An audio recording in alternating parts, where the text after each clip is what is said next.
science. We all know that quantum technologies in future is going to unlock unprecedented opportunities. It will accelerate innovation in the areas of secure communication, drug discovery, precision healthcare, financial optimization, and national security. The nations that invest early are going to lead the world in this field. This is exactly why Telangana has taken a pioneering step in launching our dedicated quantum strategy today. In fact, probably will be the first state to do it in the country. This is in line with the national vision of the National Quantum Mission, which is going to be unveiled today. At the same time, it is in line with our Telangana Rising vision, which we are going to unveil on 9th of December. The national roadmap outlined by Niti Aayog targets basically a number of steps have been suggested, and I'll just cover a couple of them. The most important to my mind is the incubation of globally competitive startups and capacity building in quantum technologies, setting up quantum thematic labs. The bottom line is that quantum is not just a scientific revolution. It is going to become the driver of economic growth, global leadership, and strategic autonomy for Viksit Bharat. We wholeheartedly commend the efforts of Niti Aayog in setting a bold direction that will shape India's technological leadership in the times to come. When it comes to our Telangana strategy, there are mainly 6 pillars what we have worked on that. First one is research and innovation and collaboration with mainly 3 pillars: academia, research institutions, and industry partners. Skilling and making our workforce future ready for that is the second important aspect. Enabling the startup ecosystem in the field of quantum technologies. Adopting into various sectors where we can find the solutions of the problems which citizens face in their day-to-day lives. Cyber security is one of the important pillars for that. And global positioning. In fact, I would like to mention that the way I just mentioned about artificial intelligence. So, artificial intelligence we have done in the last around 15-20 years and a lot of work now. We are on the path to create the country's largest AI hub. That also is based on collaboration with global institutions. When I say global, I mean I include Ivy League institutions also. At the same time, collaboration with the globally renowned AI hubs. And of course, training our workforce here to make them future ready. Similarly, I feel that in quantum field, we are going to start a journey where it will help Telangana to become the leader in the country in the field of quantum technologies. With these words, I again thank Niti Aayog and appreciate everybody here who are listening to us. Thank you.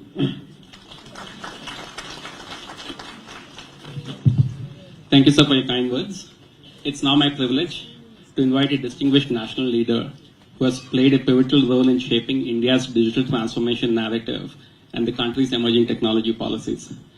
Ms. Devyani Ghosh is a distinguished fellow at Niti Aayog and one of India's most influential voices in tech, innovation, and digital economy. She is a former president of NASSCOM, where she spearheaded India's transition into a global hub for emerging technologies. A strong advocate for responsible and human-centric technology, Devyani ma'am continues to guide India's strategic direction in the adoption of frontier technologies across sectors. Please welcome Ms. Devyani Ghosh. Thank you very much, Shrikant. Respected Deputy Chief Minister, IT Minister, Dr. Saraswat, Mr. Subramaniam, and Sanjay ji, and all our wonderful guests who have turned up. It's wonderful to see the kind of interest in quantum in India and how much it's growing. So it's really fantastic. I have a very short presentation, and if we can have the presentation up, please, to talk about, before we even get to quantum and what's happening in quantum, can we understand what's happening with technology overall in India? I mean, across the world. And what does it mean for India? And that, by the way, is the role of the Niti Frontier Tech Hub. The Niti Frontier Tech Hub, which has been set up in Niti Aayog, our job one is to understand how is technology evolving? Where is it going? What's going to happen with AI? What are the next big shifts? What do they mean? How do you unpack this? What do they mean? And what does it mean? What impact will they create for India, good and bad? Opportunities and risks. And usually when you understand a big tech shift, it takes a country at least 10 years to prepare for it. So we want to do it today to understand in the next 10 years what are those big tech shifts so that we can prepare for it from now, so that we put India in a position to lead in these disruptive shifts by 2035, by end of the decade, and make India truly what we call a frontier tech nation. Because that is going to be the make or break. That is going to determine whether India does become a developed nation, Viksit Bharat, by 2047 or not. Frontier technologies are going to be the key to enabling Viksit Bharat. So before I get into quantum, I'm going to take 1 minute, 2 minutes to talk about what are these mega technology shifts that we are seeing today. This is what we do, by the way, at the Frontier Tech Hub. We spend most of our time trying to understand what's coming. And if you look at the mega technology shifts, there are 3 key ones. I mean, there's a lot of stuff going on. But if I break it all down, if I break down the problem and I try and understand at the core of it, what is driving the change, there are 3 big shifts. First, the cognitive revolution. The cognitive revolution is basically the evolution of intelligence. You have artificial today, it's becoming more and more autonomous, and I think we are already in the agentic era, but early days, but we are definitely going to see an explosion in agentic AI. It's going to move to artificial super intelligence. I think that's well within the next 5 years that's going to happen. And ultimately what everyone talks about, AGI, which I'm not a very big fan of, but we know that it's going to be coming. But when? I don't think anyone really knows when. And to me, AGI will happen when AI, assuming, let's take an AI model that has not been trained on gravity. We have not trained it on gravity. We have not taught what gravity is. And you keep feeding in data about an apple falling.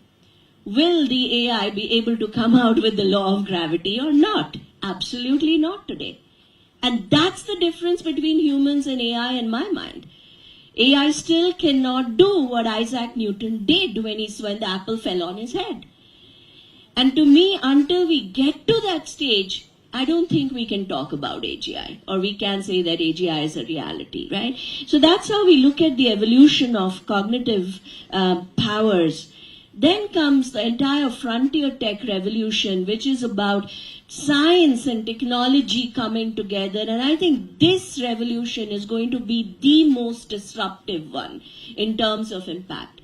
Imagine the power of AI and biology coming together to create programmable biology, where just as you can write codes today, you can code your DNA. Now imagine what that does in terms of opportunities as well as risks. Imagine AI and physics or AI and chemistry coming together to completely redefine material science, which will impact every single industry. So that's sort of the power of frontier technologies, and this is something that we are obsessed about and we are studying very deeply because we think this is going to be tremendously disruptive for India. And then you have the compute revolution, where we see 2 key things happening. One, compute getting decentralized. Compute moving out from centralized spaces to going to where the data exists. If the data exists on your fingertips, compute will exist on your fingertips. If the data exists in your DNA, very soon, I think, compute will be existing in your DNA, or the power to compute. So we are going to move towards a world of omni-compute, in the next decade. And That gets powered 100x with quantum.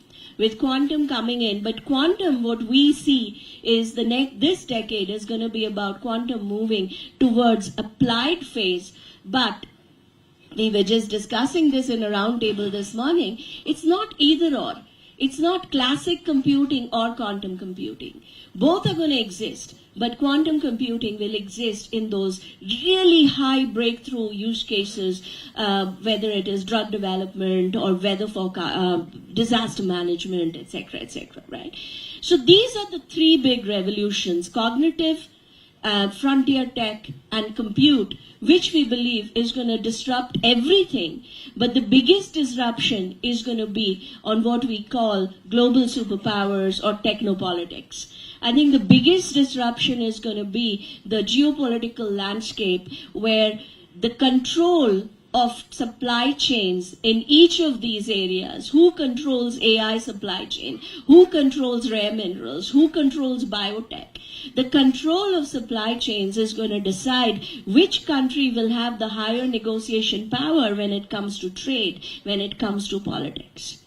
And I think this is going to be one of the biggest impact of technologies. It's going to completely disrupt what we call tech diplomacy or tech politics.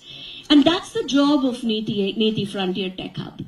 Understanding these shifts and then trying to figure out what is the impact of these shifts on four things: the citizens, jobs, education. We've just published a roadmap on how the AI, just AI, forget about anything else, how just productivity gains from AI is going to completely disrupt the job landscape in India. And it is a given. We cannot wish it away. Right? It is going to disrupt the job landscape. We then look at what is going to be the disruption on industry. How is manufacturing going to change? How is agri going to change, etc., etc. What is the disruption on government? National security. Huge disruption coming our way. What is the disruption on how governments govern? And then last and not the least, as I talked about it, tech diplomacy, and what's the new world of tech diplomacy and what does it mean for India? The opportunity landscape, when you look at this, it's endless. There is no single industry that we can say is not touched or won't be disrupted. Everything we think about will get disrupted. And just as the opportunities grow, the risks grow.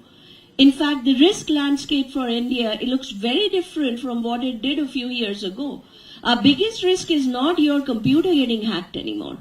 Our biggest risk is our power grids getting hacked. Our biggest risk is our digital infrastructure getting hacked. Our biggest risk is cognitive warfare. What happens when people play with minds? Right? Our biggest risk in the coming years is going to be biowarfare. So the nature of risks, the nature of what we think about when we talk about risk is completely changing.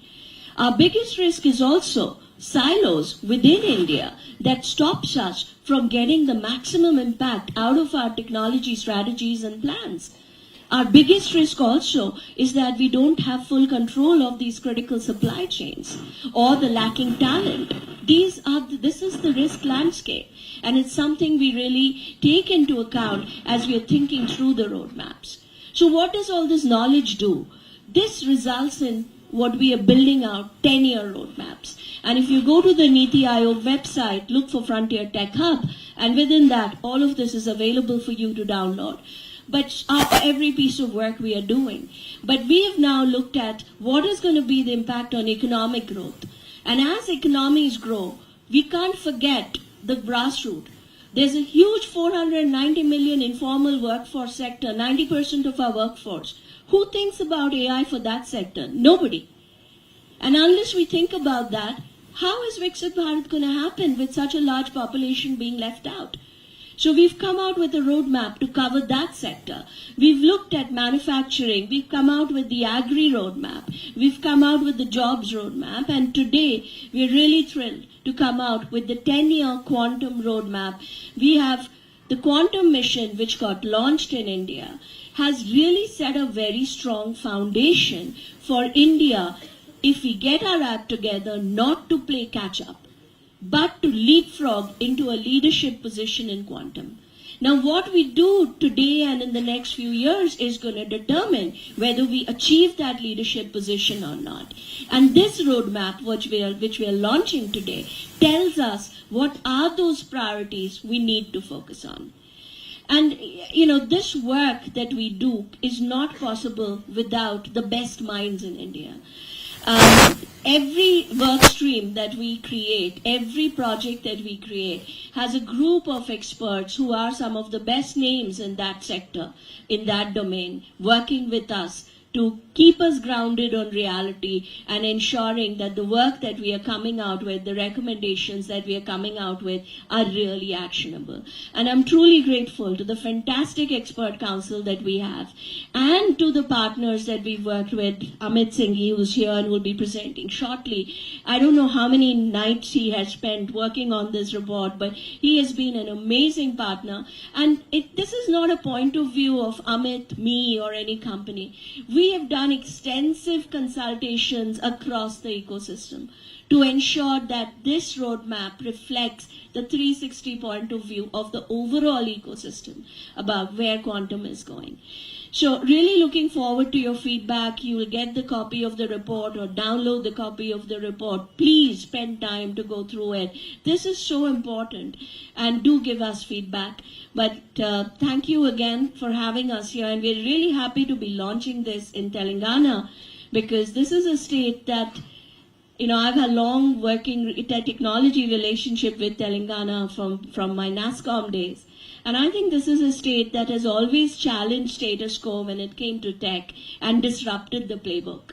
And I think if we want to lead, we have to do exactly that. We have to disrupt the playbook. We have to create the rules. So I'm really looking forward to working with the state of Telangana to figure out how we can take this forward. Thank you very much.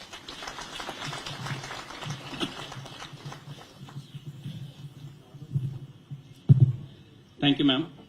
We now move to the technical presentation on the findings and recommendations of the National Quantum Roadmap by Amit Singhi. Amit Singhi is a director of IBM Research India and Chief Technology Officer of IBM India South Asia. He sets the strategy for forward-looking innovation across hybrid cloud, AI, quantum, cybersecurity, and sustainability.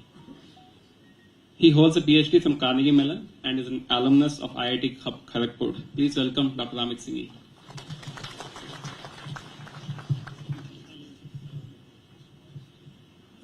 Good afternoon, everyone. It's a pleasure to be here at IIIT Hyderabad. We've had a long relationship as an institution and also personally. I was here a couple of years ago at the 25-year anniversary, so it's great to be here for this important milestone. And thank you to all the distinguished guests and the audience here. I have a presentation, if that can be brought up. Then I'll give a summary of what's inside the report. You should definitely find it online, download it and read it. Like Ms. Dejani said, there's a lot of great input from the expert council. Also, we did many consultations beyond that with subject matter experts across startups, academia, industry, government, and all of that is consolidated into the report. I want to thank my partners in crime. I think some of them are here. Chandrika Dutt from Avasant, Daya Sindhu from Itihasa, and Sheshashahi also from IBM, and several others who worked actually with me. It was not just me on the night oil, but them too.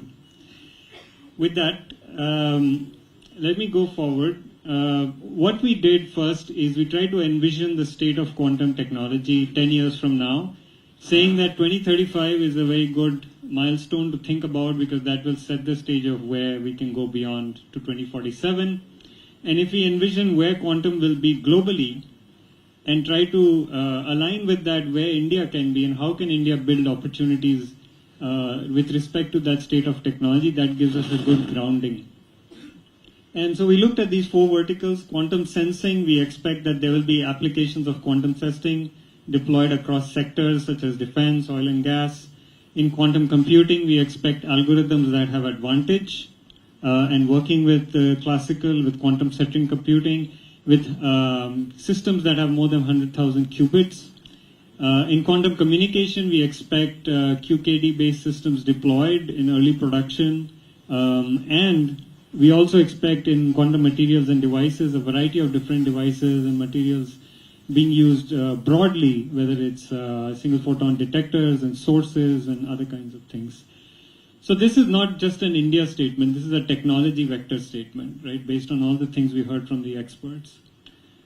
When we looked at this, we felt that we had to analyze the domain in two dimensions. One is the stack. To make this technology happen, what are all the parts of the technology stack that have to come together to get to this point in 2035?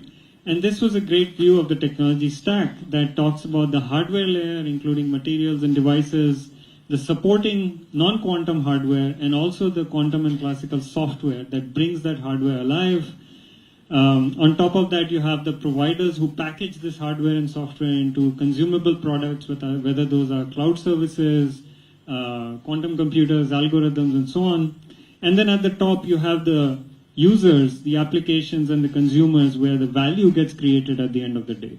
And it's important for us to understand the stack and extremely important for India to have control points at every layer of the stack. That's why this is important, because if you have a hard dependency and you're missing at any of the layers, that means you're susceptible to any shocks in the system. And it'll be difficult for us to scale up. We also looked at it horizontally in terms of the value chain. The stack is how the tech comes together. Value chain is how the value flows, all the way from technology providers to hardware to algorithms, applications, and use cases, and the surrounding ecosystem, either the IP ecosystem, regulatory ecosystem that supports it. And if you look at this picture, there are areas where we have a good start, where you see some yellows and greens, thanks to work that's been going on and the additional impetus provided by the National Quantum System. But there are many areas which are in red, where we really need to accelerate. And we must establish presence in all parts of this value chain. We need to have providers and participants, both creators and users, in all parts of this value chain very rapidly to develop an economy around this. One very important thing we dive deeper into is the material supply chain. It's a piece of the value chain, but it's a really important control point, especially in today's geopolitics. This is just a view of it where you can see how for many different downstream quantum technologies, what are the different kinds of elements and materials needed for it? What are the primary countries where most of the supply or refinement comes from? And what are the alternatives? So this really tells us that we need to become one of those countries, at least in some of those areas, by developing our own indigenous capacity of mining and refining. And we need to establish resilient trade frameworks that allow us to have a consistent supply where we don't have that presence. So with all of this, we did a strength, weakness, opportunities, and threat analysis, a SWOT analysis, to say, okay, where are our strengths as a nation today? We have a lot of strengths in our human capital, in our strong institutions, in some of the work that started to happen with states coming in and the NQM. There's a lot of opportunity. This is an area, an entire economy that is yet to be formed. It's in early days. We're definitely not late to the game in any serious way. Can you just go back? I just want to make a couple of points. But where we focused a lot also are on the weaknesses, because that's really what the roadmap is about. Try and say, how do we address those weaknesses and overcome those? We can go forward. With all of this, we try to envision what would be our major milestones, we call it endpoints in 2035 for India's quantum economy. And there are four major areas. One is around startups and how much of the market we can capture. So we think we can have 10 globally champion quantum startups out of India with over $100 million worth of cumulative revenue, if we are aggressive, if we execute on this roadmap immediately, and we can capture 50% of the software and services value in quantum. Second, we think we need to become Atmanirbhar in quantum by having control points in the global supply chain that we control. Third, we need to see quantum tech deployed at scale in India in at least 3 different sectors, including strategic sector. That local market has to exist. We cannot just be dependent on global markets. That's where the innovation fly chain and the scaling will really come from. And then finally, we need to become a hub for scientific breakthroughs, because that is the source. Quantum is not a mature tech where you can just build apps and scale out. You actually have to own the source of the scientific breakthroughs. And we need to become a hub for that. Now, the National Quantum Mission gives us a great foundation on all of this. This report is really about what else do we need to arrive at those endpoints and the roadmap towards that. Now, we looked at this and we said, okay, we have some strengths, but we have some things that are restricting us. We call these unlocks that are needed. And I'll give you a few examples as I call out these unlocks. The first one is around skills. If you look at some of the data here, India actually has the second largest user base using quantum computers today. Right? That's really exciting. That shows the potential that is there in our youth, in our engineers, in our learners and our teachers. But if you look at how much of quantum computing time they are using, we fall down to 11th. That shows that there's something restricting that potential, right? That's an area we have to unlock. Second is around the industry readiness. Do our companies, the large companies that are not quantum, not technology companies, understand what quantum is about, how to use it, how to develop their business towards that? Today we are not there. If you see, we are actually 5th in the number of startups that we have in the country, which is not bad. But if you see the private investment going into this area, we fall down to 15th. Again, shows the potential that's there, but we need to unlock something. Third, very important, is ease of doing science and taking from lab to market. We have some great scientists in the country. We have some great R&D centers. And you can see that we have gone up in the Global Innovation Index by 27 points in just 6 years. But that's not enough, because when you look at ease of doing science, we are way behind what foreign nations are ranked at. Right? Again, there's an unlock needed here. And then finally, in terms of the business and trade environment, while we are engaged in a lot of standard settings, we have a long way to go in terms of making sure that the startups want to be here and want to keep IP in India. So this is a sampling of some of the unlocks. There's a lot of detail in the report. Sorry, it went ahead a bit. So finally, on the recommendations, one thing the report recommends is to really double down on some strategic areas. I think we should, the report says we should attack everything, but it's important to prioritize a few strategic areas. There are a few called out here.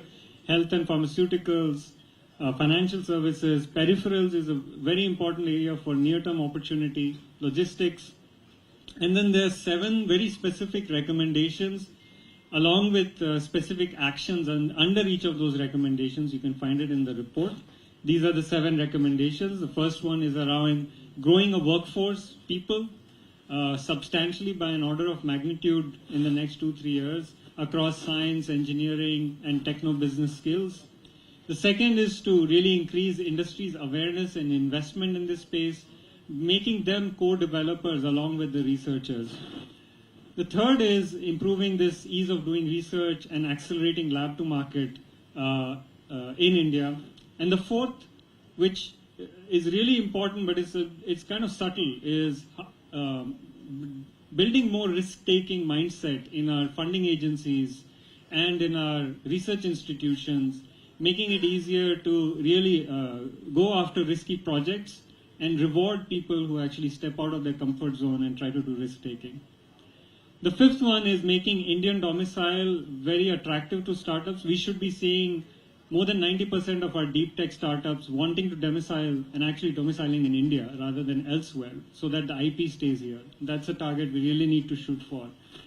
We need to engage with global standards bodies. I found in the study that we do that. However, there's a need to take leadership to really be a lot more proactive, make sure industry and startups are also represented in those standards conversations, so that the products that get developed in India have very good market access at the end of the day.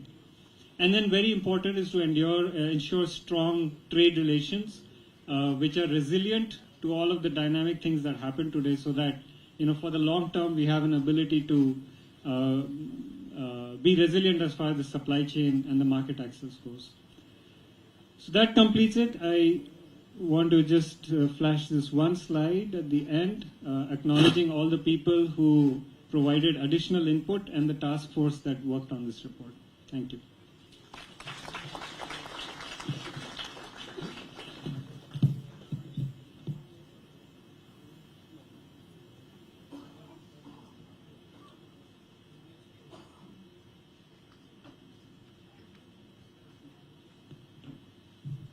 Thank you for that insightful message. We now invite our in-person expert speaker, Dr. Kasturi Saha, Associate Professor, IIT Bombay.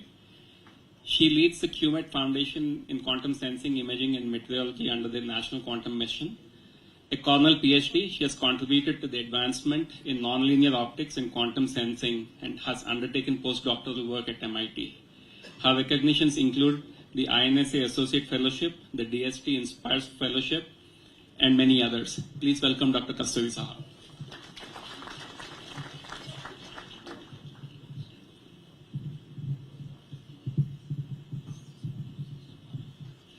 So very good afternoon, everyone, and thank you very much, Debjani, for this fantastic opportunity to really shape how our nation will grow, and as we grow together, how we will contribute and make a mark in a global scale.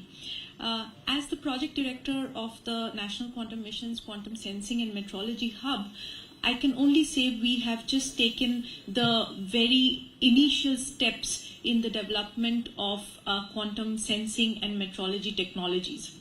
What we are now looking to do in the next couple of years is really to work with various different end users to customize our products, which are going to make it to be field deployable. That is what we are looking at. And just to give you a few examples, we are actually working with atomic magnetometers, we are working with NV center based magnetometers, as well as quantum imagers.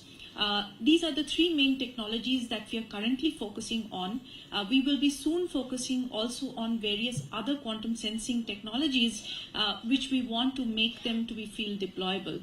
Now, for this, we really want to work with a whole bunch of end users, and your partnership, your enthusiasm into making this happen is important and key for our success. What we also need is what has been highlighted many times through this report is upskilling and skilling for development of these technologies, and also as an end user to be able to effectively use these technologies. So therefore, at a very large scale level, we need really a lot of emphasis and inputs from all various sectors to participate and help us grow this entire ecosystem. Another point I want to make is really what we touched upon is the peripheral technologies. Now, entire quantum technology sector, whether it's computing or sensing or communications or even materials, really hinges upon the fact that we have a lot of classical peripheral technologies. Therefore, we must pay attention to those peripheral technologies. Control electronics is one of the very important things that we have to focus on. Optics, optomechanics, this is something that is readily doable. Why can't we do it as a country? Therefore, it is important that all the private sector parties who are already small companies who are working on these small components, please put your hands together and really come forward and help us build this technology, because at the end of the day, if we have to succeed in quantum technologies, we must have all the other components as well, part of it developed indigenously, including the materials and devices that will really play a key role in our quantum technologies. So I won't take much time, but just to really sort of sum it up, it has been a great experience to work with your entire team, Debjani, and hoping to see some of the important, many of the things that has been laid out as the 7-point agenda, that, if I may say, that that we take it forward, really percolate down to the ground level, and we see them implemented.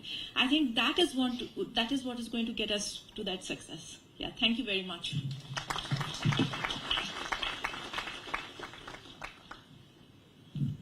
Thank you, ma'am. we now have a few, two small videos of distinguished experts who had shared their inputs into the National Quantum Mission. Can you please play them?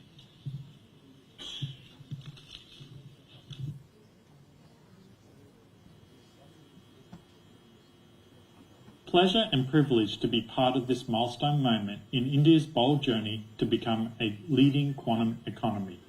While I'm unable to be with you today, I'm grateful for the opportunity to speak with you and share my thoughts as you take this defining step forward. Today, I speak as a member of the Expert Council for the Roadmaps report on India's quantum economy. Congratulations to Neti Ayag for publishing this visionary and actionable roadmap.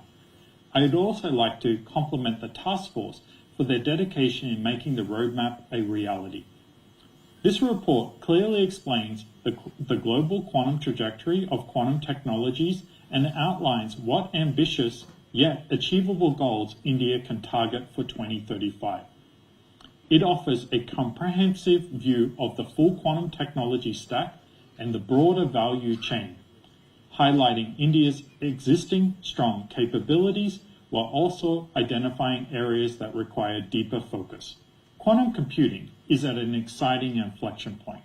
Algorithm breakthroughs will soon lead to early demonstrations of quantum advantage, and while hardware systems will continue to advance towards fault-tolerant quantum computing. This report captures these upcoming transitions. The report shows, backed by evidence, how India is strongly positioned with a significant user base, robust investments through the National Quantum Mission, and a solid scientific foundation.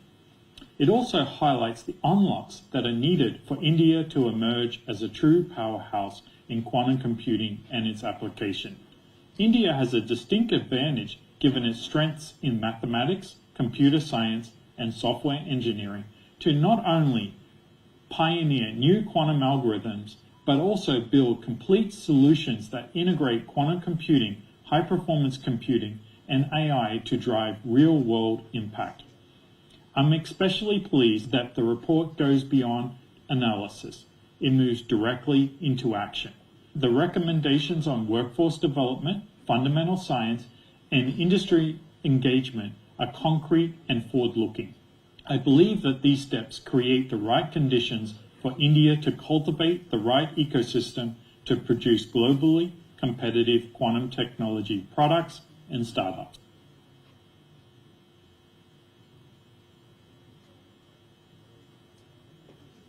I am very happy to note that Niti Aayog is working closely with Telangana government to create a policy and strategy for quantum technologies. From the National Quantum Mission, we are very pleased to see states take a leadership position in different parts of quantum. And the note that has been created and the strategy that has been created looks very, very promising. We at NQM would like to support the government in any manner that you would like. And we have today 4 very successful hubs located in Bangalore, which is IISc for quantum computing. For quantum communication, we have a hub located at IIT Madras. For quantum sensing, we have a hub located at IIT Mumbai. And for materials and devices, we have a hub located at IIT Delhi. In all the 4 areas, we would like to help and support the Telangana government. We believe that one of the first areas that you may want to focus on is to make your state quantum secure.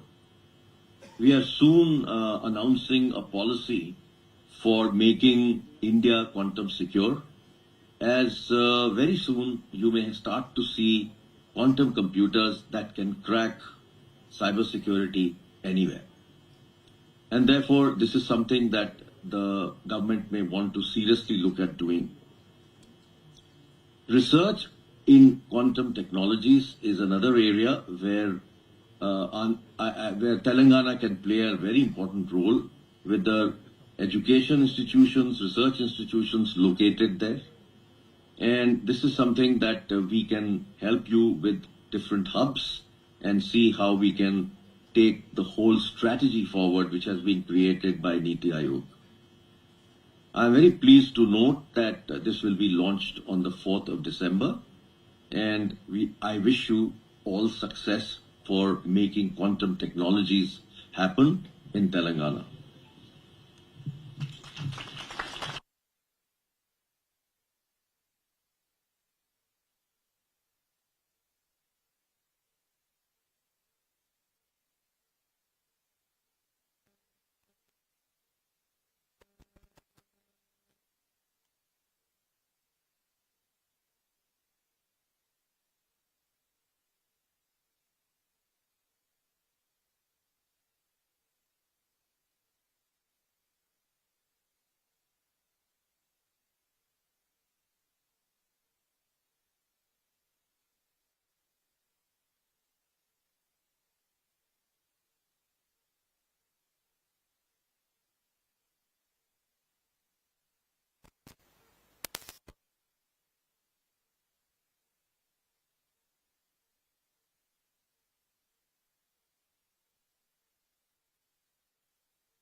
Applied quantum technology from BFSI to life sciences, defense to citizen services, real pilots use cases for a smarter, safer world, quantum secure cryptography, early warning systems, and hybrid architectures defending the digital state from unseen threat, evolving with the world through global summits, bilateral MOUs, biannual workshops, and strategic research alliances.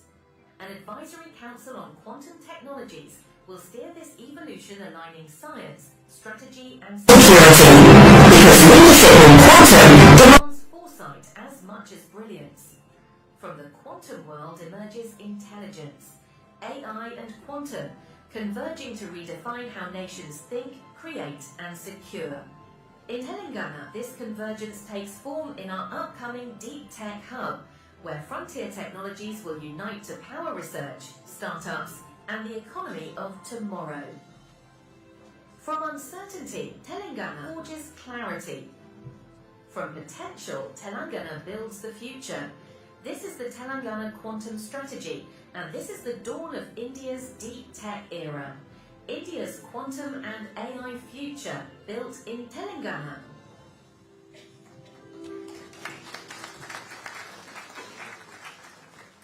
The Telangana Quantum Strategy is a result of sustained effort, engagement across academia, startups, government institutions. It captures some of the insights that we have. And may I request, in addition to the dignitaries on the stage, from the audience, Sri Bhavesh Mishra, Deputy Secretary, Government of Telangana, Professor Indranil from IIIT, Ms. Reena Dayal from QETCI, and the emerging tech team to join us for the launch of the Telangana framework.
We now invite one of India's most respected administrators, Shri Divya Subramanian sir. He is the CEO of Niti Aayog and a 1987 batch IAS officer with a distinguished career that includes 2 tenures in the PMO office, leadership roles at the World Bank, transformative governance in Jammu and Kashmir, and major trade policy reforms as India's Commerce Secretary.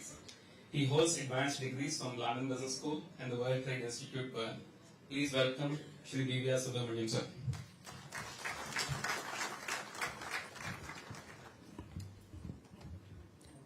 Respected Deputy CM Bhatti Vikramarka garu, Minister Sridhar Babu garu,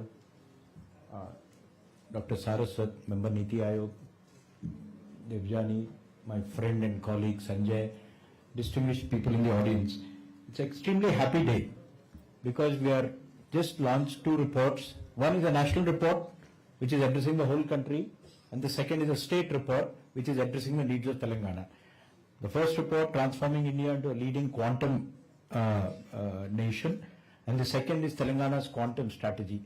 I think it cannot be a better confluence of the principle of cooperative federalism, that at the national level we draw out the national vision, and at the state level you distill it down to do something at the state level. So I think it's very, very unique, and it's a matter of great pleasure and joy. Now I'll just talk. You have heard a lot of detail about quantum. So without going into the technicalities of quantum, what I'd like to mention is we think quantum is something far away. It is for, scientists, researchers, PhDs, etc. But let me tell you, it is much closer than you think.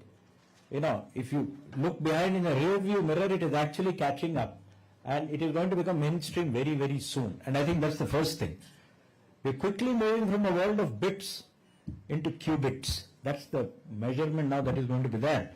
And the pace at which it is changing and advancing is astonishing. Just like AI caught a lot of people unawares, and suddenly you see, today morning I was seeing the usage figures. I mean, ChatGPT has 600 million users, etc. You will find the day not far away when quantum will be a part of day-to-day life, and it is not decades away. It is going to be counted in years. And what took decades to happen in the past is now happening in years. And I think that's the important thing to realize. And as a result of that is what was theory earlier is becoming prototypes now. What was there in labs earlier is actually coming into real world possibilities, real world use cases rapidly. And very often we ignore it, thinking this is something which is slow. But I think the pace at which it is progressing, that's something which we need to keep in mind. What we need to keep in mind is that the quantum world will be real soon, and sooner than what we think. And what does it mean? It will completely reshape the architecture. It will reshape the architecture of our security systems, of our digital security, economic security, national security. You will have to start thinking about it completely differently. It means that there will be huge opportunities but huge risks. Somebody did mention a little while ago that you need to, I think Dr. Chaudhary, who was speaking on the video, that states as a first step should start looking at possible cyber security challenges that will come out of come. But the issue is we'll also have a lot of opportunities, and I'll come to that in just 1 or 2 minutes, But the important thing is, do we want to be a leader or do we want to be a follower? The countries that will lead will set the standards, they will define the new roles, and they will take advantage of products, processes, trade, and it will all benefit the economy. And if you are a follower, which we have been in many areas in the past, it's not a question of catch up.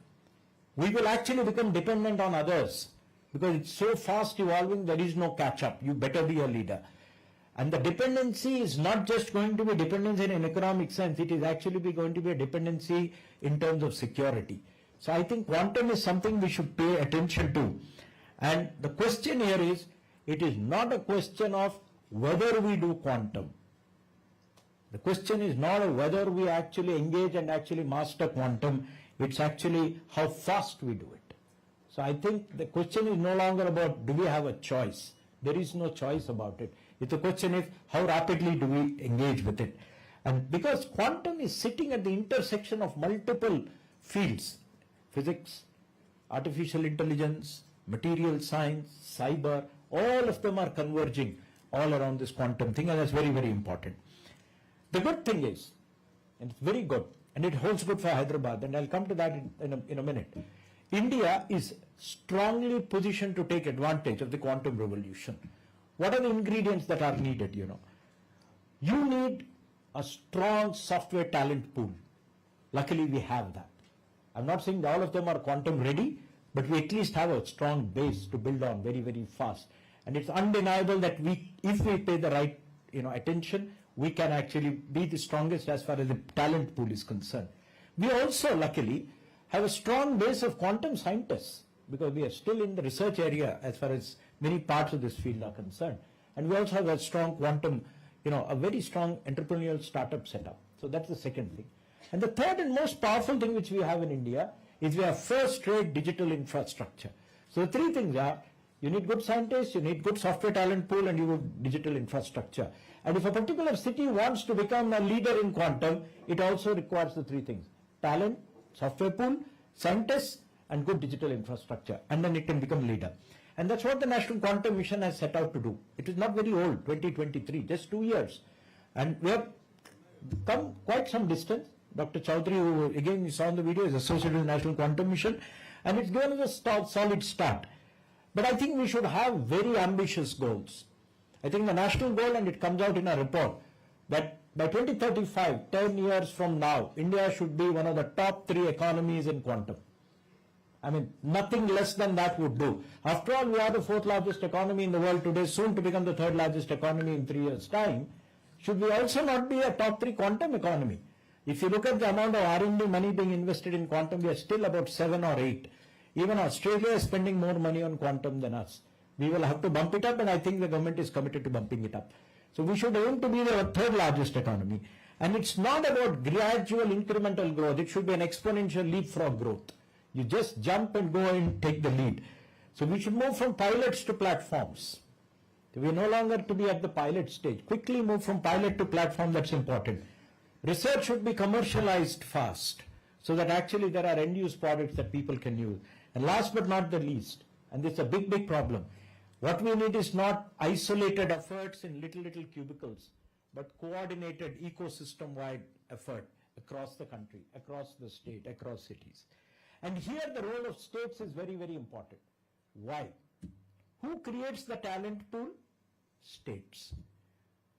Where are all the research institutions located? In states. Digital infrastructure is all localized. It's in states. So if you provide the right ecosystem, any location can become a leader in quantum. And that's why Niti Aayog chose Hyderabad as the place to release a national report. The audience of that report is not Hyderabad, it's the whole country. But I think this city has all the ingredients to become a quantum city if it wishes to. And with the right set of policies, Hyderabad can become a quantum city. What does it mean? It's not just being top 3.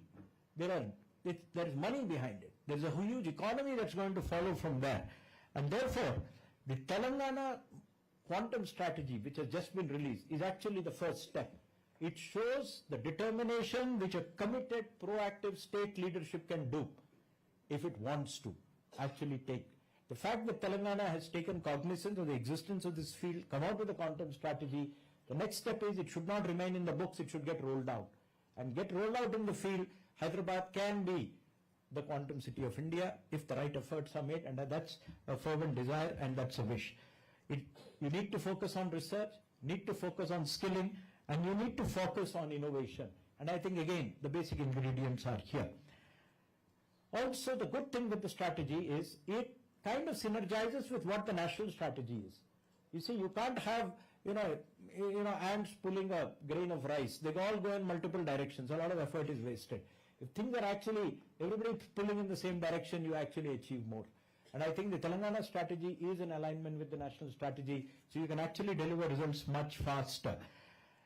The Niti report is actually very bold. When you say, I want to be a top 3 economy in quantum economy, it's a very bold statement. But I think it's a doable statement. It's bold, but achievable.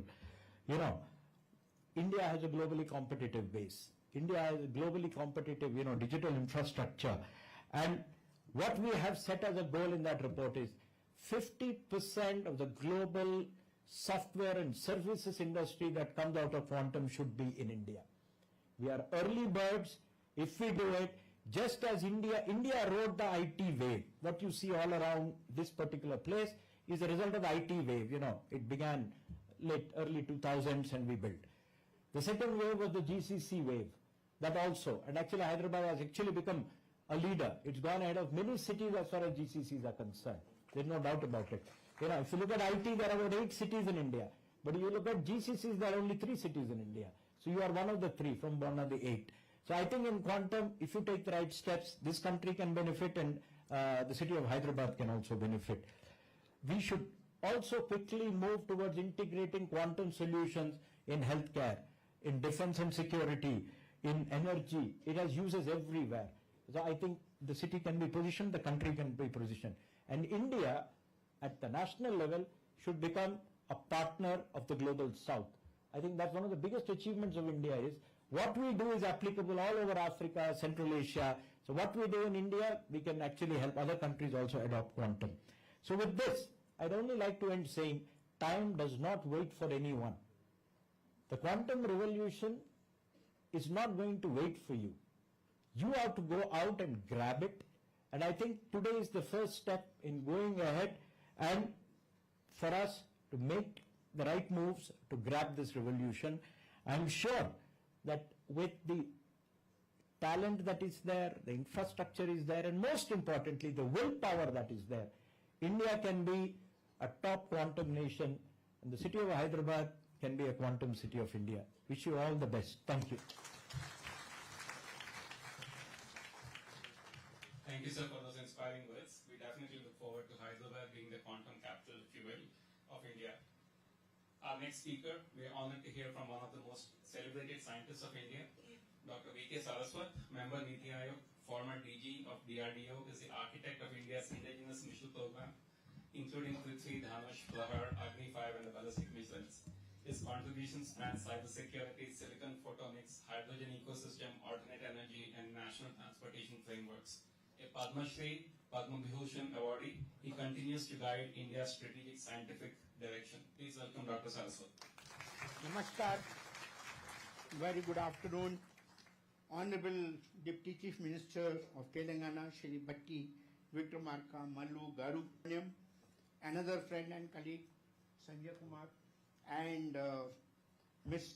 Debjani Ghosh, who has been pioneering the frontier technology agenda in Niti Aayog and has done a wonderful job by collating and coordinating this particular report which has been released today. Congratulations to the team which has done a wonderful work, and I have the opportunity to go through this report and I found it absolutely wholesome. It really lays down the roadmap for what India should do. And I fully endorse the views of Mr. Subramaniam that while we may be doing more, but we can do it. It is possible. Why quantum matters today? Because quantum technologies are transitioning rapidly from what used to be a theoretical construct once upon a time to engineered systems. I only can give you one simple example. Our national quantum mission is only 2 years old, not even 2 years old. But our industry, our startup companies have already started talking of 25 qubit, 50 qubit computers which are coming on front. So there is a significant amount of progress that has been taking place. World over, if you look at it, I think people have already reached more than 100. So the construct is what is important, and it is not just one domain. It is computing, it is communication, it is sensing, it is materials, and I will not underrate and leave out simulation. Globally, countries have invested huge amount of money, $10 billion, and racing towards quantum advantage. We have to also look at where do we stand with respect to this kind of an investment. Basically, this technology will determine the competitiveness across artificial intelligence, cyber security, drug discovery, even the chip design tomorrow, climate modeling, national security, and advanced manufacturing. All of them will be part of this. For India, I must say the quantum capability is vital for technological sovereignty. We cannot, as Mr. Subramaniam mentioned, we have been doing catch-up. I think we have to come out of this catch-up game. We have to be in the leading position, and for that this technological sovereignty has to be achieved. We have to be strategically independent, and we should be able to achieve through this the economic security. While the report has done tremendous amount of work in terms of doing SWOT, strength, weakness and threat analysis, I fully endorse some of those views. But India has entered this era with a strong STEM talent what we have today. We have deep software engineering capabilities and a globally respected and robust digital public infrastructure. In fact, when I presented that in one of the seminars in France, I think it was appreciated the kind of India tech what we have today. It is something unmatchable. The National Quantum Mission is a good exercise which has seeded research hubs, communication pilots, materials programs, and early computing experiments. One of the hub leader, Madam, has already given presentation, and in fact she is doing a wonderful work. The kind of work which is being done on the quantum sensors. Madam, I want to mention to you that when I was secretary DRD, not even secretary, even scientist working for developing the missiles, in those days in 2004, 2005, we were talking about atomic interferometry gyroscopes for meeting the long range requirements of the missiles and all that. At the time, nobody was talking about quantum. 2004, I don't think we had anything about it. But the physics was known, and we knew that this kind of a sensor can be developed. Very happy to know that you are doing a magnetometer today. So this is the kind of a thing that will certainly drive the agenda. Indigenous development of superconducting qubits, photonic processors, and cold atom systems is progressing in the laboratories. TIFR is doing a wonderful work. Vijay Raghavan's team is developing the system. But I think we have to change our track in that. I was reading recently an article where the UK team has developed a system in which the entire quantum portion is separately put on underground, and rest all is in the 19 size racks where the entire control is coming, entire detail.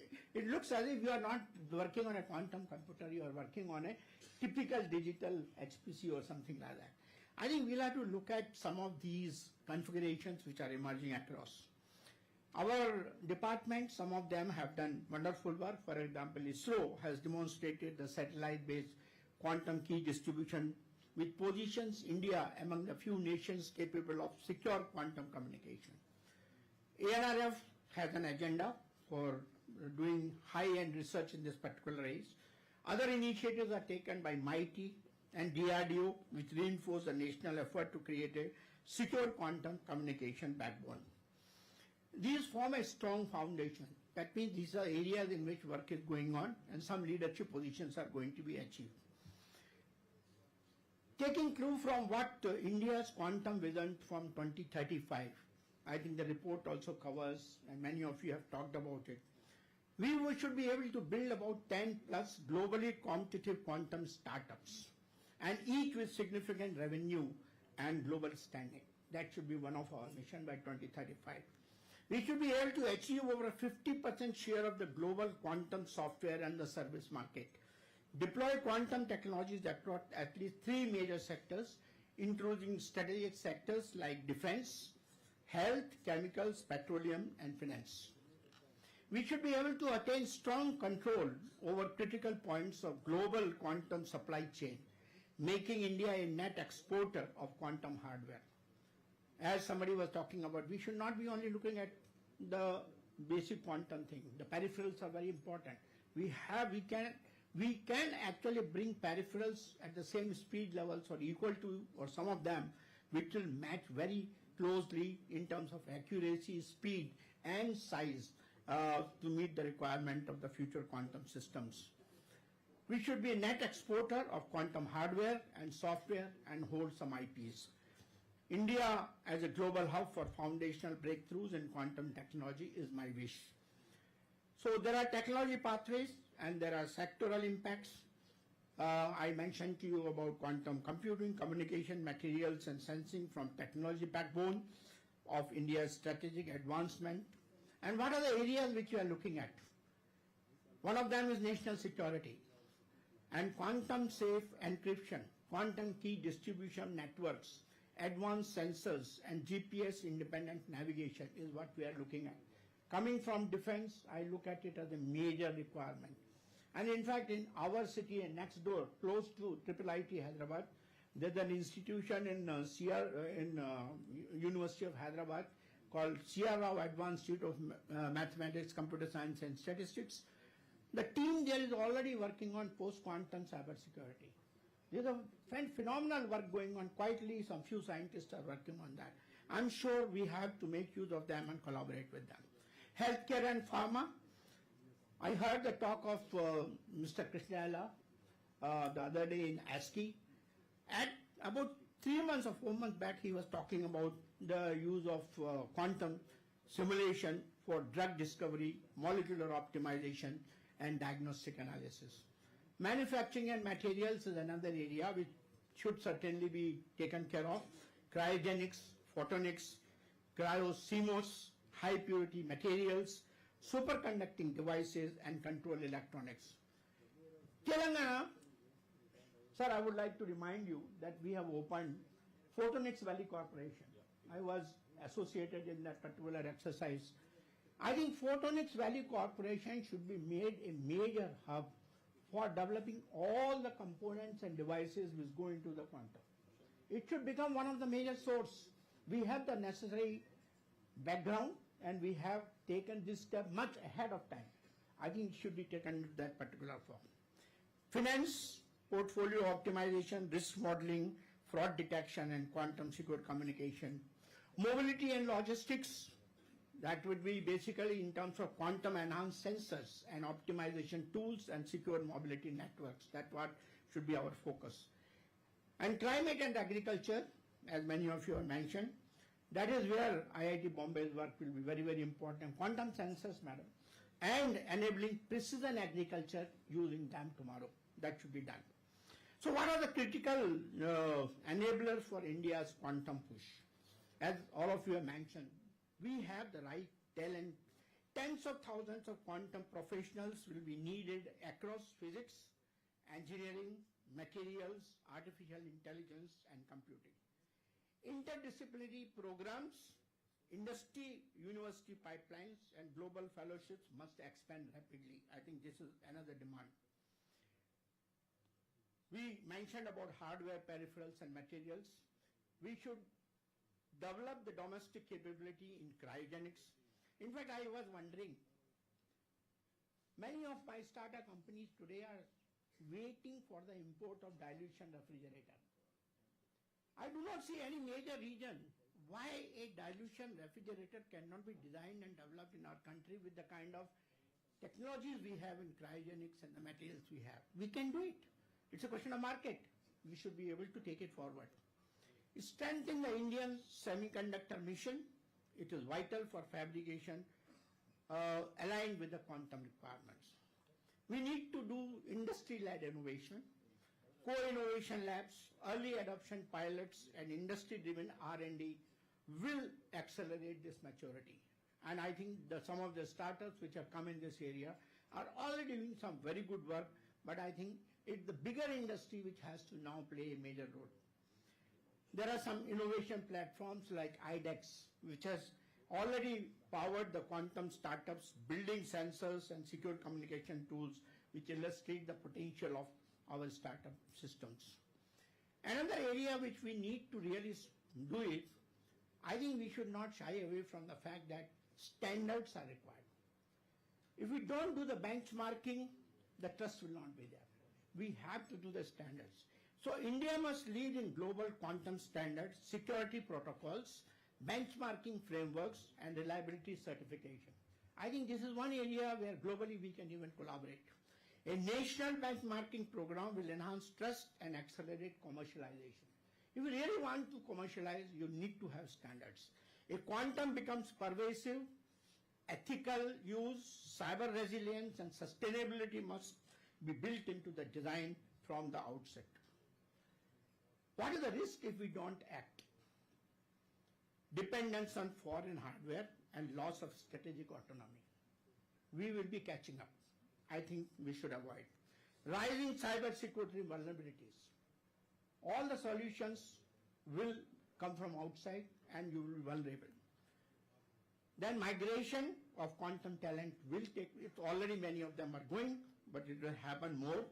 So early startups to foreign ecosystems we will be feeding. Loss of India's opportunity to lead the global south in trusted quantum technologies. These are the risks. City of Telangana, city of Hyderabad in Telangana.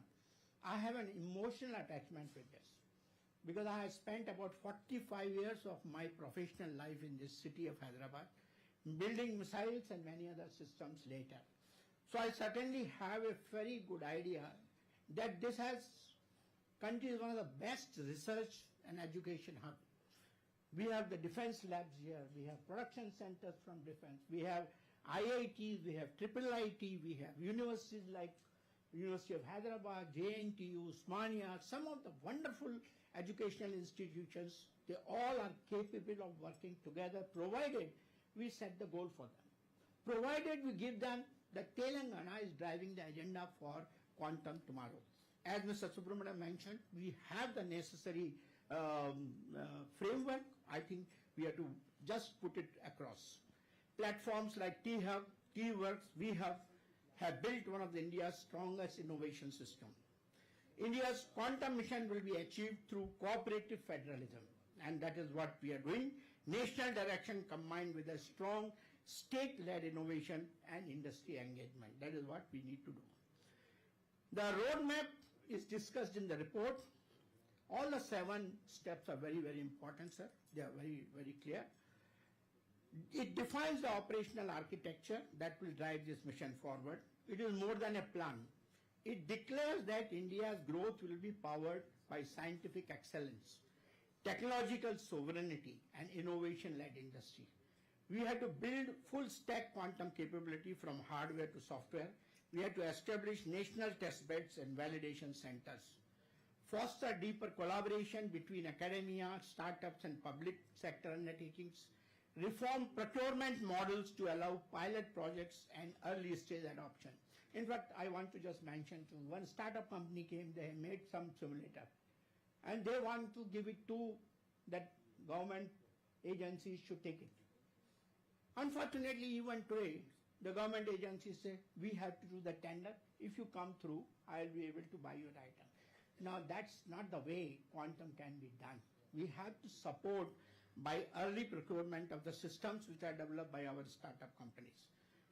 We have to embed ethics, security, and sustainability into the DNA of our innovation.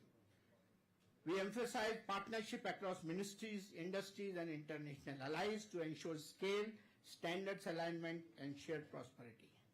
Niti Aayog will ensure this vision moves decisively from paper to practice. Coordinate efforts across ministries, laboratories, states, and industry. It will harmonize regulation, mission funding, and procurement models. It will catalyze private investment and international collaboration rooted in the trust and scientific integrity. It will establish monitoring, benchmarking, and evaluation framework to track national progress. With Niti Aayog's stewardship, India's quantum ambition becomes a coordinated national mission, not a collection of isolated initiatives. To conclude, I would say India now has a one-in-a-generation opportunity to shape the global quantum landscape. The time is critical. Quantum today is at the same inflection point that the internet was in the early 90s or AI a decade ago. Nations that act decisively now will define not only the technology but also the geopolitics and economic models of the future. This roadmap signals a clear intent. India will not be a participant but a nation that defines the quantum future, where innovation drives industry, science strengthens security, and knowledge elevates national pride. Together, we can transform India into a leading quantum-powered economy, and Telangana and city of Hyderabad can play a major role with the kind of political will, the kind of scientific temper, the kind of talent, and the kind of infrastructure what we have. We can anchor economy in innovation secured by science and driven by national pride. Thank you very much.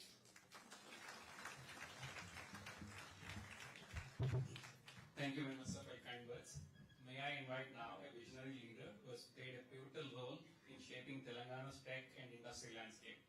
He began his journey as a lawyer in the AP High Court, but quickly turned towards politics, becoming one of India's youngest legislators of the time, carrying forward a proud legacy of leadership. As a tech-savvy leader with visionary approach, he is committed to making Hyderabad the next AI capital with focus on emerging tech.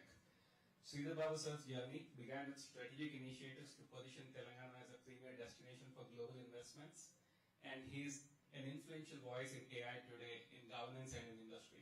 Please welcome Sridhar Babu sir, Honorable Minister, ITEC, Industries and Commerce and Legislative Affairs.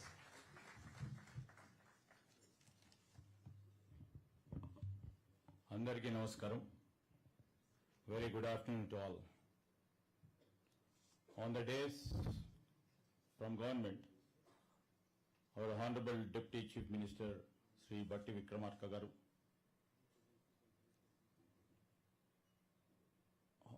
Member Niti Aayog, Sri Dr. V.K. Saraswat, CEO Niti Aayog, Sri B.V.R. Subramanian garu, Distinguished Fellow of Niti Aayog, Ms. Devanshi Ghosh, along with me on the dais, our Special Chief Secretary, Mr. Sanjay Kumar, with my leaders from the industry, and also the researchers, scientists, and the academic professors, the director, IIIT, and the team over here for hosting us, and friends from the media. You know, I'm here to say, and frankly speaking, after hearing to Ms. Debjani Ghosh and Subramanian Garu and Mr. Saraswat, and also going through what Amit has given as a presentation, when Jay Gambit, Ajay Chowdhury, and Ms. Shah has gave their presentations, it was absolutely insightful. For the roadmap and also telling us how to transform our economies into a leading quantum powered economies. And before I do, and before I present my government vision towards it, we take pride in two Telugu men here sitting. Sir, I also consider you as a Telugu man.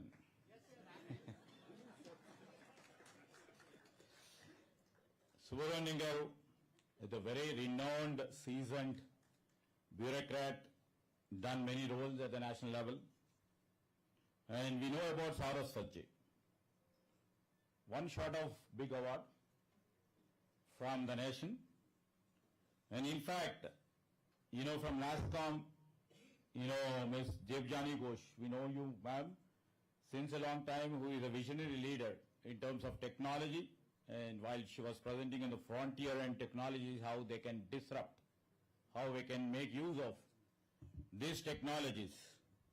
In fact, she spends most of her time relentlessly, to further the technology map before the global map and see that the India emerges on the top at the end of 2047 by using all these technologies into city.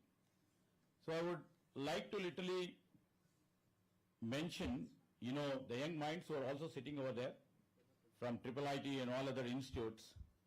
Those are the people. What we are trying to build, they will be inheriting. So absolutely, when I go back and see, this year marks the 100th years of the quantum mechanics revolution. When the quantum mechanics revolution is taken place, we have seen too much of revolution in technology terms, in terms of industry. And we have celebrated International Year of Quantum Mechanics too. And in fact, first of all, when we are celebrating this 100th year of quantum mechanics, and when central government has just thought of putting a roadmap for transforming India into leading quantum power economy, I would like to thank central government and especially the Niti Aayog CEO for choosing a place like Hyderabad, a state of Telangana, to launch, the powered policy statement transforming India into leading powered economy. I thank the Niti Aayog for selecting Hyderabad, for posing trust and faith in our young talent in the grey matter. Over the period of 40 years, what we have built from 1992, if I do remember, when we laid the foundation stone in high-tech city. This marks a great transformation from the traditional moving of our economy. In 1992, when we had this occasion, nobody would have thought, when we are just trying to put this policy paper on the quantum, people would definitely have so many apprehensions. From 1992 till now, our Honorable Chief Minister, Mr. Revant Reddy, keeps on telling that we always welcome the progressive policies. We try to build on it. We try to monetize on it. We try to excel in that. From 1992, even though the different political ideology governments were there, but on the top, the leadership took all the policy initiatives which were progressive to the next level. For example, if you can see from 1992 to 2004 and 2004 to 2014, when world was taking into a different leap, 2014 to 2023, and we are here back again in 2023, and we are contemplating till 2047 in Telangana rising 2047.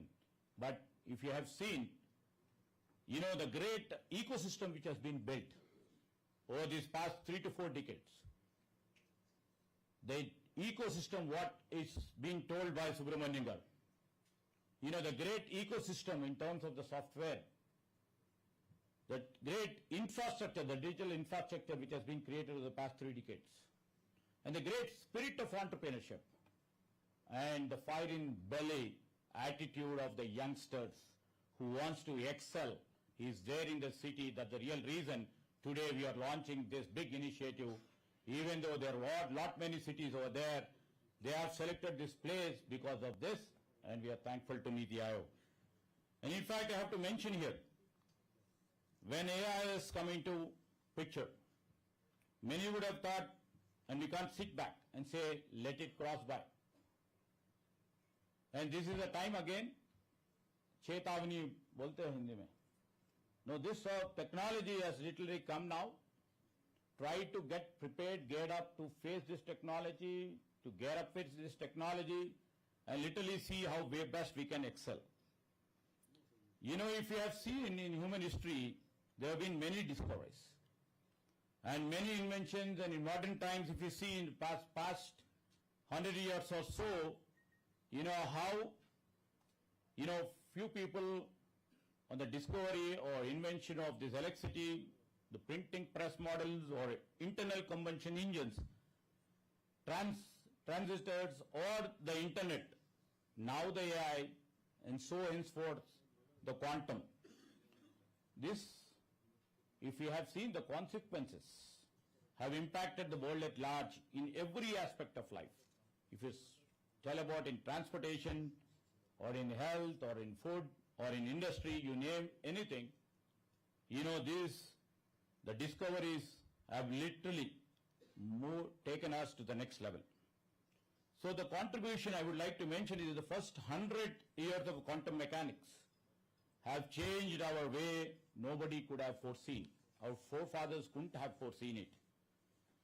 Currently also, the innovation in quantum technologies, as told by the elders on the days and of the days at the early stage, whether it is sensing, whether it is computing, whether it is cryptography or the other, nevertheless, the promise is enormous. When we consider a 300 perfect qubit system, which shall create more states than the particles in the universe. So this is a scientific thing which is involved. 300 perfect qubit system can create more states than particles. In the universe, the power of computer, if you can imagine all the researchers or the professors sitting over here, you can imagine this sort of powerful system will be the mind-blogging.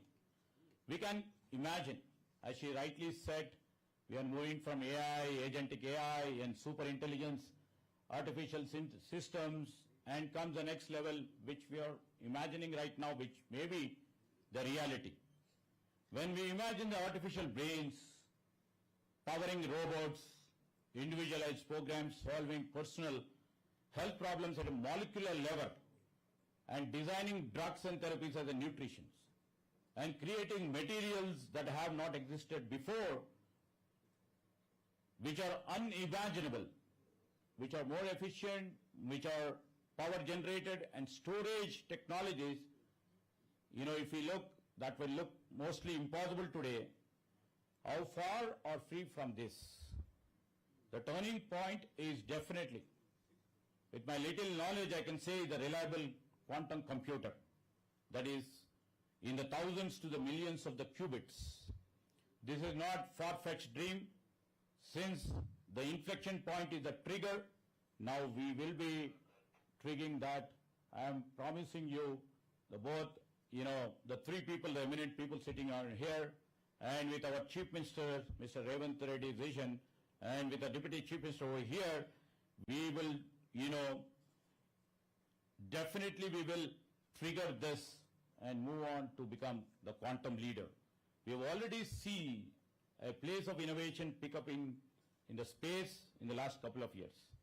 And we have faith in human ingenuity and positive mindsets that can seem within our reach. If you see in this race, uncertainty is mixed with outcome. Disruption is mixed with opportunity and also with growth. We do not fear uncertainty or disruption. Telangana will lay the roadmap for this journey of the quantum technologies as we recognize opportunity and impact at the global level. Disruption definitely looks really frightening, especially at the pace today.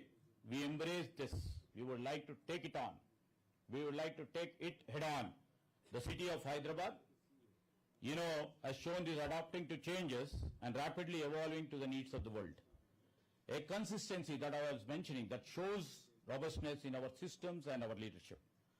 Every time the world thinks it understands us, we quietly shift categories and evolve from heritage to different domestic expertise. So, well, I can assure you, and on these days, with the commitment and the conviction of our leadership led by our Chief Minister, and with the cabinet colleagues, from on these days, the challenge is on us. Mr. Subramanian Garu, we would like to declare this city of Hyderabad as a quantum city. And we will work, we will take a step on step, and we will try to evolve it as a quantum city. We need all your support in making this city as a quantum city. And well, coming back to what the other speakers were mentioning on this area, before that I proceed to, we have been taking the disruptions in a very positive way. Technology in each and every second is trying to disrupt any domain expertise of our industries. And we have imbibed it. If you have seen it, our city is a city of heritage. We always used to proclaim that, we have Charminar, and we have been built over the past many kings, our Kakatiyas, the Shalivanas, our Shatavanas. But now we have moved to become the leaders in terms of the industry. From heritage, now we are the leaders in IT, we are the leaders in pharma, and we are leaders in terms of turning technologies. Now, if I can say that in the defense and aerospace too, we are trying to prove ourselves that we become the leaders for tomorrow.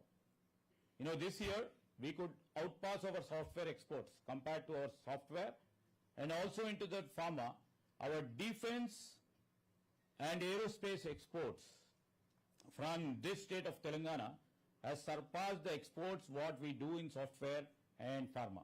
We are proud to say that we are going to be the leaders in terms of the defense and aerospace too.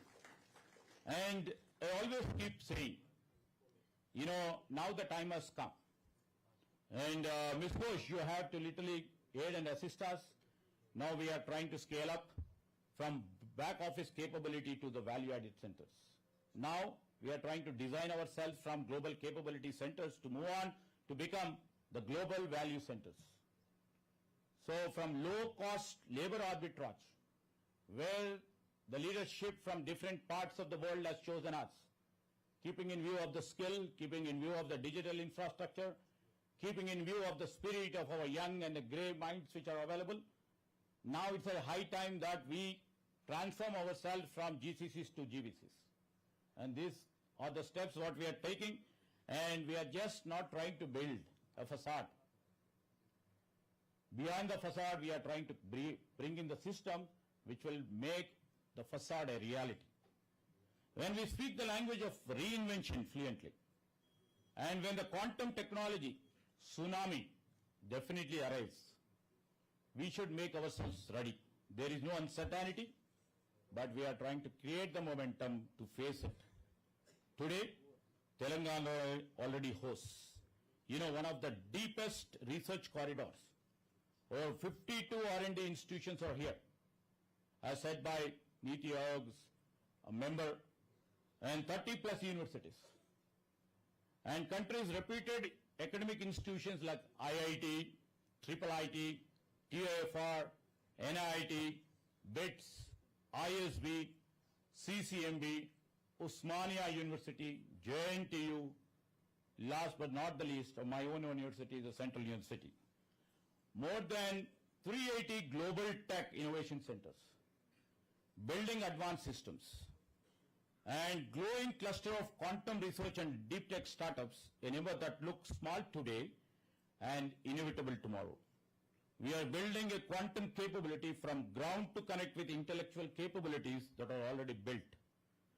That is why this is the only state, this is the first state as said by Subramanian Garu. We are not launching a policy which we have launched through the hands of our CEO Niti Ayog and also the member Niti Ayog that we are not launching a policy, sir. We are declaring a direction. Telangana would become the first state in India with a formal long-term quantum strategy, one aligned with the national quantum mission but designed to move faster, designed to really experiment earlier and deploy at a great scale. And this roadmap is built around one belief. The future will not be shaped by those who compute fastest, but by those who dare to compute differently.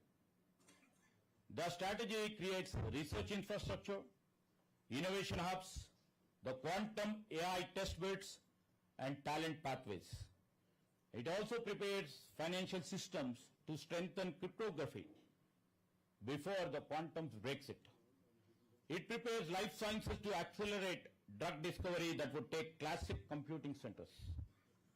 It prepares public systems, defense and critical infrastructure not only to adopt quantum but to influence the global standards. And here is the truth that many don't hear clearly enough. The quantum era will not belong to those who make the hardware. It will belong to those who imagine that the humanity will do with it. That is where Telangana intends to lead, and that is where we mentioned in our policy. Not as a passive user, not as a late beneficiary. As rightly said by Subramanian Garu, do we want to be a follower or a leader? You just asked us the question. We would always, in all streams, here we are trying to prove ourselves to be a leader and the world should follow. And we would like to love to be a leader all the time, sir. And, we won't take the fruits as a late beneficiary. This is a region that helps the world decide that is scientifically possible, ethically acceptable, and economically transformative. To the students here, the young brains over here, if AI taught how the world learns you to machines, how the world machines learn, then quantum will teach us how to solve what we once believed unsolvable. Your future job description do not exist because your generation will write them. To the researchers who are all here, the equations you are working on today may someday define the global standards. The equations what you write today will secure nations. The equations you are working today will power discoveries humanity can't comprehend. Vision document, philosophy, innovation, people who have in very strong ecosystem in terms of the IT or the software or the AI, which we are trying to build a robust AI system. When Ajay Chaudhary was mentioning about the quantum secure, we are already working on it. We would like to take the cues from his suggestions. And also to lay the stress on research, we are working out with all the premier institutions, how should we move forward. And in terms of Subramanian's observation, where he already mentioned why he chose Hyderabad as one of the key areas where the quantum can be led and where we can produce a quantum scientist, where the digital infrastructure should be built still more robust to encompass, embrace and integrate quantum into the systems. And when he mentioned about, this point of me mentioning about GCCs to make as GVCs is what you mentioned, from pilot to platform is the main idea and the main theme of our agenda. We will try to build on it. And, few other things what I would like to mention.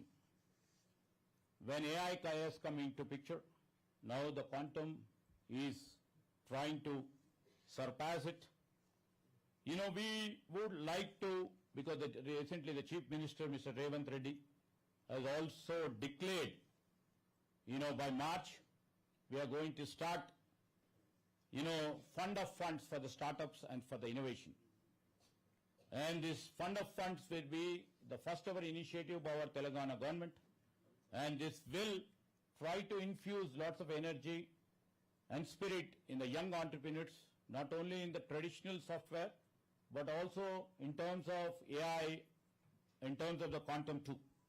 So this fund of funds, we would like to really put it across. The industry leaders are also here. They will be the part and parcel of this fund of funds. And from this next financial year, because the finance minister is also here, and from the next financial year, we are trying to come up with a fund of funds. When it comes to industry, we are going to declare, because it may be from different verticals of the industry, to keep our ministry, our department within the reach of each and every industry partners who are contributing to our economy. We are just putting it across. Every week we will have an industry day, once a week with Honorable Secretary, Principal Secretary, or right now the Special Chief Secretary, 1 day in a week, interaction with industry partners, 1 day in a week. Once in a month, I as an industry minister would like to share their views and suggestions and try to address their issues once a month. This is our initiative from the industry sector, and we would like to move on from it. And coming down to the leaders who are here from the Niti Aayog, Hyderabad as such is the key driver in terms of contributing much to the per capita income of this country and to the GDP income of the country. That's the real reason we just thought maybe it's a Herculean and mountainous task for us to build a 1 trillion economy by 2034 or 3 trillion economy by 2047.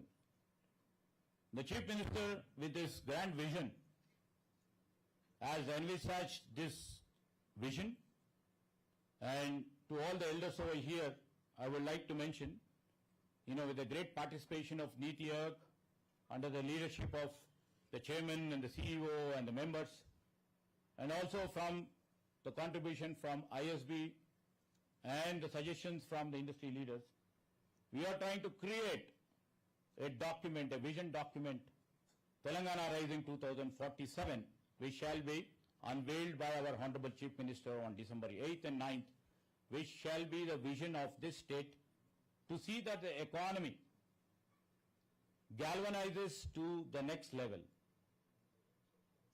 And, when it has to galvanize, I have to, my job and my role in terms of taking the nuances of the technology into consideration, try to embrace them, and try to start and try to convert these technologies as a major growth engines for our state economy. So let me end with this. When history looks back, we will not remember today that Telangana launched this strategy. So I would like to mention here, this day over here, we will remember as the day Telangana accepted its role